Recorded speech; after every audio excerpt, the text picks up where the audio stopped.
And so we apologize for the technical difficulties. It seems that my podcast decided to time itself out, which is pretty dumb.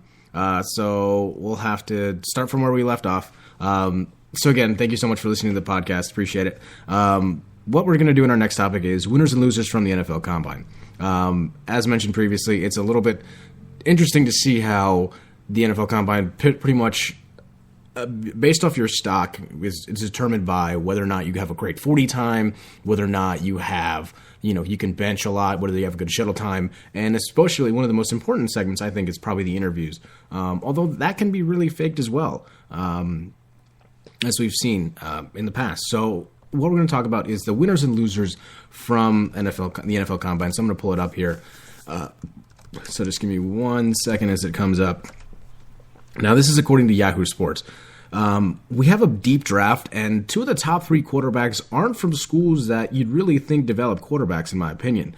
The biggest name that you probably will see is Carson Wentz, the quarterback from North Dakota State.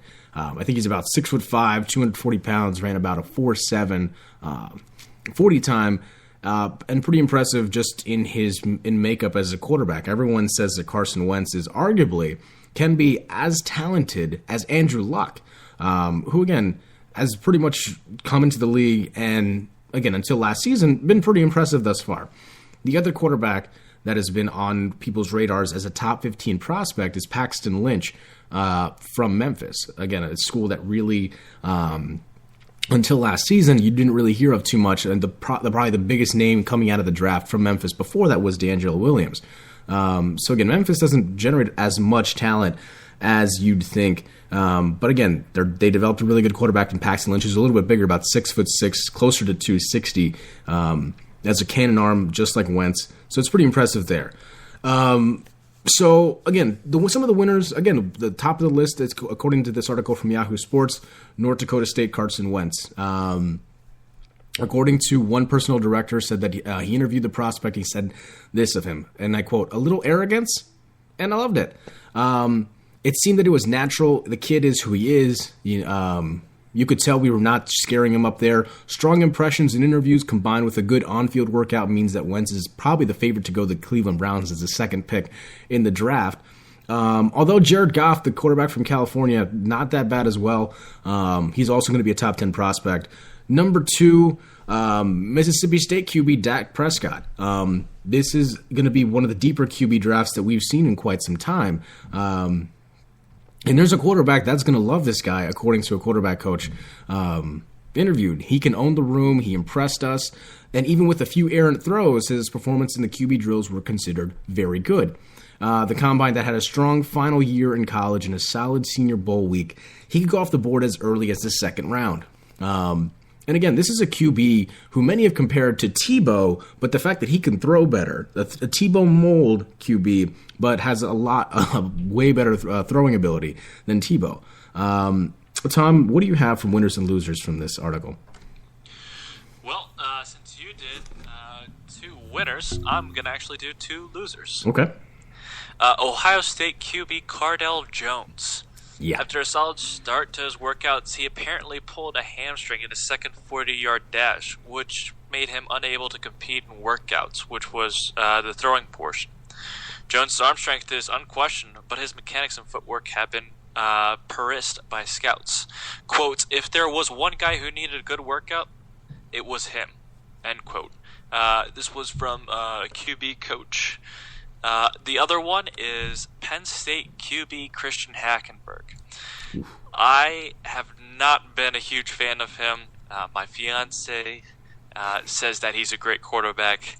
Me, on the other hand, I can't say he is. He's hot and cold, and it even says on here he is hot and cold. Once you see him on tape, he can be an excellent quarterback one day, but then lose 2 games the next, maybe throw 12 for 30. He's inconsistent, and I do not see him being top 6 round pick. I'm feeling he's going to fall to 7th. But those are my 2 losers. Okay, fair enough. I think that overall, I mean, that's not bad. I mean, Cardale Jones is a QB who had so much controversy coming into the draft anyway. Being a QB that was just in a rotation back and forth season in, season out. So the fact that he left and was going to be a backup, was a backup at the end of his career at Ohio State. It's ridiculous. I think that the fact, again, he went from being a top 5 overall selection after he won Ohio State the national title to now this season, again, having to be, was the man at the beginning of the season, but then got benched. And again, just in a rotation back and forth. So, I mean, the fact that he couldn't solidify a role that it was his to lose at Ohio State, for me, that's a big red flag in terms of what that he needs to develop a little bit more, not just on the field, but off the field as well. So the fact that he made a decision like this to come into the draft anyway, again, the measurables are not. Or again, he's just as big as the 2 QBs that I mentioned, but I feel like he doesn't have the it factor like the other 2 QBs. They don't have he doesn't have a solidified sense, I guess, for me being the QB of a franchise team. I'm going to give you 2 more winners here. Georgia running back Keith Marshall. This is a backup running back who, again, didn't really do a lot in college, in my opinion. So, yeah, I mean, for Keith Marshall running the fastest 40-yard dash, that's ridiculous. So clearly, he didn't show any lingering effects from a 2013 torn ACL. And one evaluator compared him to Lamar Miller in terms of pedigree, measurables, speed, and limited opportunities, college opportunities. And Marshall could probably be a backup in the NFL, which, again, backup running backs in the league, you're not as hurt as the main guy, and you still make a decent amount of money. So no complaints there for me if I was him. Another guy who tested positive would be Clemson defensive end Shaq Lawson, who tested better than Eastern Kentucky's Noah Spence, who actually played at Ohio State before he got kicked off the team. Lawson's shuttle time, very impressive, an indicator of his explosiveness, 4.21, and nailing the position drills too. Defensive end now is a position in the NFL that is highly coveted just because it's become a pass-happy league. You need a guy that can rush off the end, can get to the QB. And Shaq Lawson, we saw throughout the season, Clemson, that was one of the reasons why Clemson reached the national title game. It was because of his ability to disrupt the offensive line. And even though he didn't always get to the QB, his ability to be as effective as he was allowed other players to step in and try to get the QB and step up in their roles as well. So overall, that Clemson defense was fantastic. Tom, you have 2 more losers for me? I do. One of them is Florida wide receiver Demarcus Robbins. 2 different teams dinged the receiver for bad interviews. He was horrible, the worst we had this year, a college director had texted. Another added, we pushed him a little on the suspensions for over the course of 3 years, under 2 times in the 3-cone drill, or 2 head coaches, and he pushed right back. It seems that he was slow when it came to the 3-cone drill, and in the 60-yard shuttle, he was the middle of the pack. He was not an explosive wide receiver, nor did he show his versatility. My second loser was actually the entire tight ends group. It was just a bad group overall, said a college director.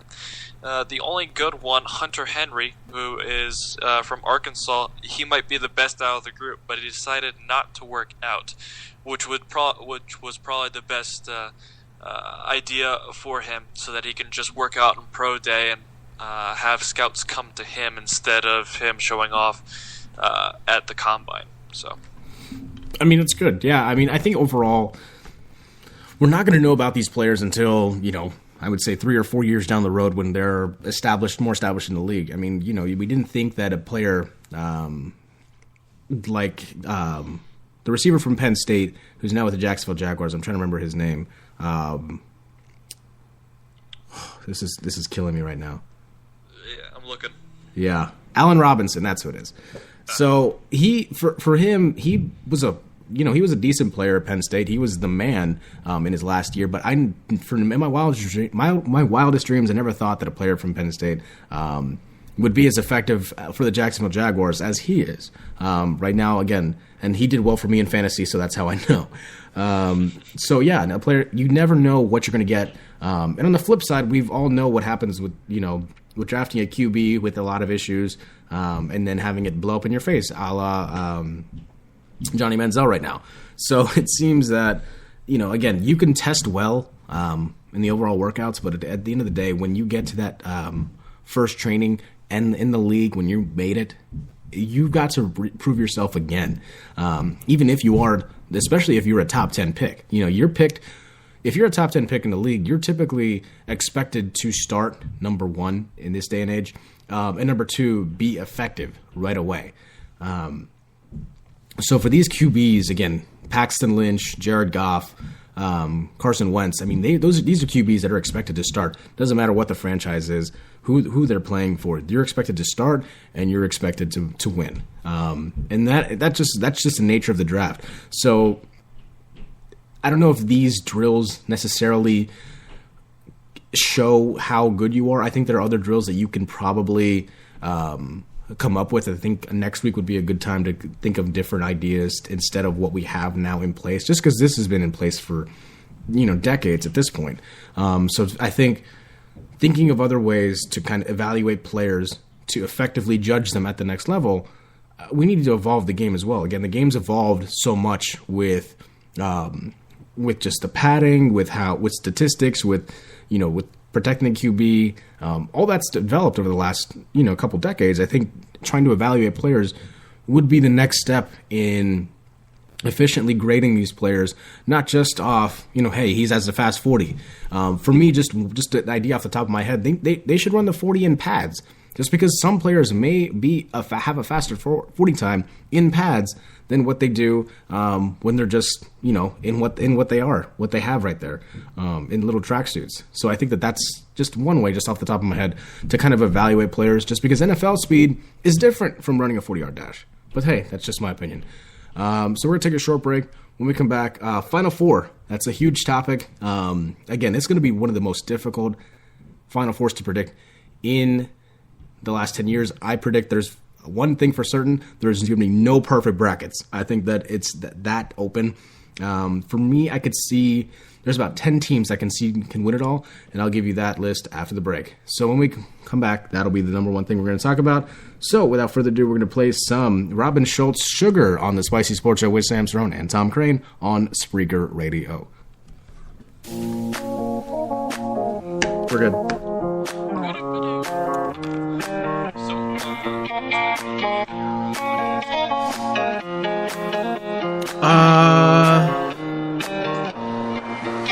Just Portland, Oregon.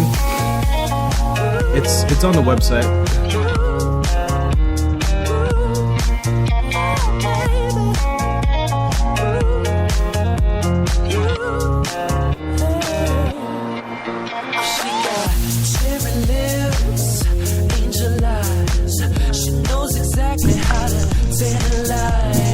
There's a song called Portland, Oregon.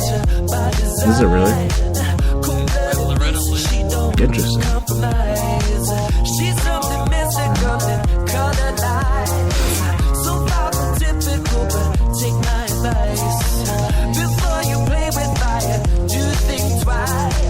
If you get burned, don't be surprised. Lifted, drifting higher than the ceiling. Ooh, baby, it's the ultimate feeling. You got me lifted, feeling so gifted. Sugar, how you get so fly? Sugar, how you get so fly? Ooh, sugar, how you get so fly? Sugar, how you get so fly? I hate my upstairs neighbors. They just suck. Sweet talking lady, love how you entice. Sugar with just the right amount of spice. Charming a loop in everyone's desire.